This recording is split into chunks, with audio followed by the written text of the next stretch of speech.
Salut à tous, c'est Chris et bienvenue dans Matière Grise. J'avais déjà un peu parlé de l'énergie solaire dans ma vidéo sur le solaire photovoltaïque, que tu peux aller voir juste là.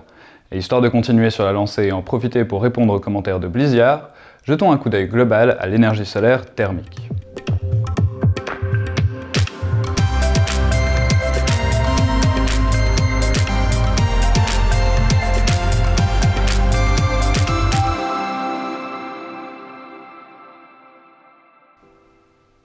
Commençons par la base, autrement dit différencier l'énergie solaire thermique de l'énergie solaire photovoltaïque.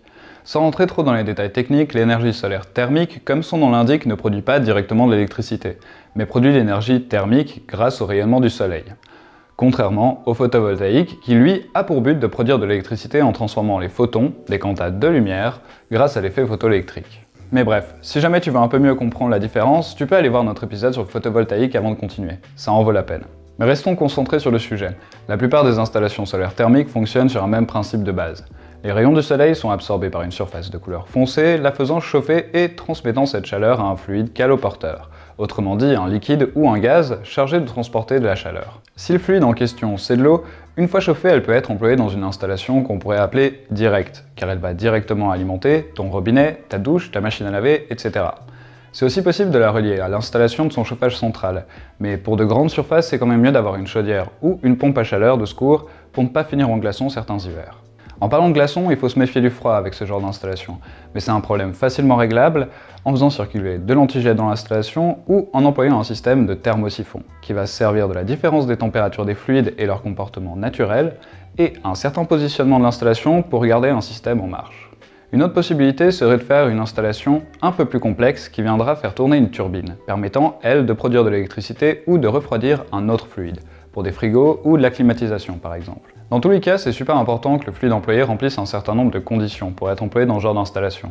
Il doit être chimiquement stable, y compris à des températures très hautes et idéalement très basses, le tout avec une haute conductivité thermique, il doit être anticorrosif ou non corrosif envers les matériaux employés, dans les panneaux et être non toxique, avec un faible impact sur l'environnement, mais surtout disponible sur le marché, et avec un prix de préférence tolérable. Du coup, l'idéal c'est d'avoir une installation directement à l'eau ou à l'air, mais on emploie parfois un mélange d'eau et d'antigel, un mélange aussi employé dans les voitures comme liquide de refroidissement. Comme antigel, il y a par exemple l'éthylène glycol, qui est incolore, inodore, visqueux, toxique et avec un goût légèrement sucré. Ou sinon, il y a le propylène glycol, qui lui est globalement moins toxique, tous les deux avec d'excellentes vertus pour une installation solaire thermique, comme une viscosité idéale, une bonne conduction thermique, mais aussi un très bas prix. Après, concrètement, chaque installation peut être complètement différente suivant l'envie de chacun et de ses applications, peuvent s'adapter aux besoins et au budget de chacun. Un des types d'installations les plus connus sont les capteurs plan vitré ou non vitré. Ce capteur solaire est composé d'un échangeur de chaleur appelé absorbeur, généralement du cuivre, de l'aluminium ou de l'acier inoxydable revêtu d'une couche noire, appelée couche absorbante ou sélective, ou encore des feuilles de graphite naturellement sombres.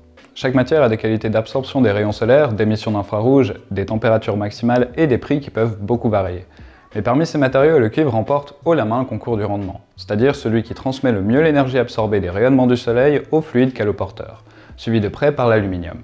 Les capteurs plan vitré sont les plus répandus des deux car le vitrage permet de créer un effet de serre à l'intérieur du capteur et du coup d'en accentuer un peu plus le rendement. Ils peuvent être plus facilement intégrés à des toits inclinés ou plats, des façades ou même du sol. En plus de ça, ils sont capables de chauffer de l'eau à plus de 80 degrés pendant plus de 20 ans et avec un apport au mètre carré allant de 500 à 700 kWh. Mais c'est aussi un choix un peu plus cher et plus esthétique que sa version non vitrée. Du coup, pourquoi poser un capteur sans vitre si ça n'a pas plus d'avantages? Principalement pour des raisons économiques en fait. Il est moins cher que son pote vitré, certes, mais il est aussi beaucoup plus exposé à la température extérieure. Moins puissant en termes de température produite, moins esthétique, mais il est quand même plus facile à intégrer et peut même remplacer une partie du toit existant. Ce type de capteur est souvent employé pour du chauffage de piscine et plus rarement pour de l'eau sanitaire due à ses faibles températures. En plus, l'installation de ce genre de panneaux se fait presque uniquement sur des toits plats ou inclinés, même si sa durée de vie avoisine les 30 ans et est capable de fournir entre 250 et 750 kW au mètre carré. Un autre type, un peu plus différent des deux autres versions, c'est le capteur solaire à tube sous vide. En général, ces capteurs, au lieu d'être sous forme de plaques uniformes, sont constitués d'une série de tubes en verre doublé ou en cuivre mis sous vide afin d'atteindre des températures plus élevées, plus rapidement et avec une moindre perte de chaleur. Ça permet à ce type de capteur de fonctionner aussi bien en été qu'en hiver, mais ce rendement intensif peut user l'installation plus rapidement et coûte aussi plus cher. C'est pas non plus la plus jolie des installations, mais c'est une des moins sensibles en termes d'orientation vis-à-vis du soleil. Même si le rendement ne sera pas forcément optimal dans tous les cas, on peut dire qu'il sera satisfaisant même avec un léger écart par rapport à l'orientation idéale. Dans un même principe mais en version super compacte et simplifiée, il y a aussi le chauffe-eau solaire compact. Comme son nom l'indique, il est donc fait pour chauffer de l'eau et pas vraiment prévu pour d'autres utilisations à part produire de l'eau chaude pour ton robinet, douche et compagnie. En plus d'être dédié à une application très précise, son autre avantage est que le capteur solaire, la tuyauterie et le ballon qui garde l'eau chaude en réserve sont tous les trois intégrés directement à son système, soit en étant une seule installation sur le toit, soit avec un ballon dans un endroit différent. C'est une bonne option, pas trop chère ni compliquée, et qui permet de couvrir jusqu'à 70% des besoins d'une personne en eau chaude sanitaire. Par contre, il n'est pas recommandé partout, vu que ce genre de système est assez sensible aux températures, et du coup peut ne pas convenir aux endroits où il fait froid, et peu ensoleillé. Tout dépend où, il faut quand même un système d'appoint comme une chaudière pour tous les jours où le soleil n'a pas trop envie de se montrer. Autrement plus badass, visuellement parlant, tu as les installations solaires thermodynamiques à concentration. Rien que le nom est badass. Le principe est simple, amplifier et concentrer les rayonnements du soleil avec des miroirs et des lentilles afin de chauffer un fluide caloporteur et produire de l'eau sanitaire ou de l'électricité. Il existe même des centrales gigantesques comme la centrale solaire Themis ou Solar2 en Californie. Sinon, un des premiers exemples qui me vient à l'esprit, autrement moins impressionnant mais qui illustre peut-être un peu mieux le concept, c'est un des gadgets de camping qui permettent de cuisiner sans feu. Tu vois de quoi je parle? Dr Nozman avait fait une vidéo à propos d'un objet qui employait des propriétés similaires dans cette vidéo. Enfin bref, dans les deux cas, en concentrant les rayons solaires, on arrive à un meilleur rendement, ou potentiellement plus rapide. Le problème concret de cette solution, c'est qu'en dehors de ces gadgets de camping, elle n'existe pas vraiment pour les consommateurs lambda, et elle est encore en développement. Par contre, son évolution est plutôt prometteuse, surtout dans des centrales comme dans le désert, et pourrait alimenter des villages ou des villes entières en eau chaude, en chauffage et en électricité. Évidemment, comme pour toutes les installations solaires, les questions qui se posent sont toujours plus ou moins les mêmes. 1. Comment on fait quand il fait moche? Et 2. Comment on fait pour stocker notre énergie verte? Pour le coup, c'est beaucoup moins compliqué que pour le photovoltaïque. Quand il fait moche, on a plusieurs possibilités. Soit on a un système secondaire, comme une chaudière ou une pompe à chaleur, soit on est raccordé au réseau de la ville ou de la région, qui viendra remplir votre ballon d'eau chaude lorsque la production est trop faible.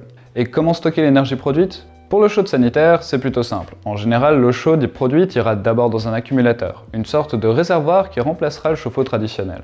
La différence principale entre l'accumulateur, comparé à une chaudière ou un chauffe-eau traditionnel, c'est que l'accumulateur est capable de récupérer la chaleur des panneaux solaires et dispose de son propre échangeur qui lui permet de chauffer encore l'eau au gré du besoin, genre en hiver. Enfin bref, pour une maison familiale, ce fameux accumulateur devrait être capable de contenir entre 300 et 500 litres. Pour le chauffage d'appoint, on garde généralement le même principe d'accumulateur, mais on prévoit juste une plus grande capacité. C'est aussi simple que ça. Après, je dis simple, parce que oui, dans le principe de base et dans les installations les plus basiques, c'est effectivement simple, et avec une efficacité qui n'est plus approuvée. Dans une maison, l'énergie produite par 4 à 6 mètres carrés de capteurs serait capable de couvrir jusqu'à 60% du besoin annuel en eau chaude. Et un accumulateur d'environ 450 litres serait suffisant pour réchauffer jusqu'à 70% de l'eau chaude sanitaire consommée par une famille durant toute l'année. Mieux encore, dans un bâtiment locatif ou des bureaux, en comptant environ 1 mètre carré de capteurs par personne, ça suffirait à couvrir 30 à 40% des besoins en eau chaude de la personne par année. Pour le chauffage et la clim, c'est un peu plus compliqué, ça va dépendre pas mal de l'isolation du bâtiment, donc difficile de donner des chiffres exacts. Et encore parce que le solaire, particulièrement le solaire thermique, ne demande que d'avancer. Certains de ses fonctionnements sont certes fonctionnels, mais pas non plus hyper complexes, et pourraient potentiellement être améliorés avec des études, les nouvelles technologies et capacités que nous avons à notre disponibilité, et qui évoluent chaque année. Enfin bref, une affaire à suivre de près. Et une bonne alternative, si tu n'as pas envie de passer à une installation avec des capteurs ou que tu veux la solution la moins chère du marché en attendant que la technologie avance, tu peux employer le solaire passif. Tout ce dont tu as besoin, c'est d'une fenêtre bien orientée et des volets. Grâce à cette installation de pointe, tu peux utiliser les rayonnements solaires qui passent par tes fenêtres pour réchauffer ta pièce et fermer les volets pour éviter qu'il fasse trop chaud, sans que ça te coûte un seul sou. J'espère en tout cas avoir pu t'en apprendre un peu plus sur l'énergie solaire thermique et ses différences avec l'énergie solaire photovoltaïque. Si t'as aimé l'épisode, oublie pas de le partager, de laisser un pouce en l'air, et sinon tu peux laisser ton avis dans les commentaires.